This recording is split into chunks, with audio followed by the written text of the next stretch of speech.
தைப்பூசத்தை முன்னிட்டு ராணிப்பேட்டை மாவட்டம் நம்ம ஆற்காடுல வள்ளலார் சபையில் இன்று திரை நீக்கி ஜோதி தரிசனம் நடைபெற்றது. ஜோதி தரிசனம் பார்க்க முடியாதவர்கள், அதில் கலந்து கொள்ள முடியாதவர்கள் உங்கள் திகழொளி சேனல் மூலம் பார்த்து அருளை பெற்றிடுங்கள். முதலாவது திரை கருப்பு திரை, அருட்பெரும் ஜோதி.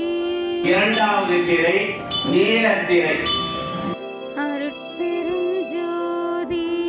மூன்றாவது திரை பச்சை திரை, அருட்பெரும் ஜோதி. நான்காவது திரை சிவப்பு வர்ணன் உள்ளது. அருட்பெரும் ஜோதி. ஐந்தாவது திரை பொன்மயமானது. அருட்பெரும் ஜோதி.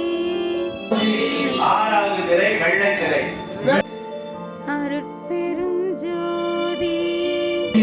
ஏழாவது திரை கலப்பு திரை. அருட்பெரும் ஜோதி. அருட்பெரும் ஜோதி. தனிப்பெரும் கருணை. அருட்பெரும் ஜோதி. திகழொளி சேனலை சப்ஸ்கிரைப் செய்யுங்கள்.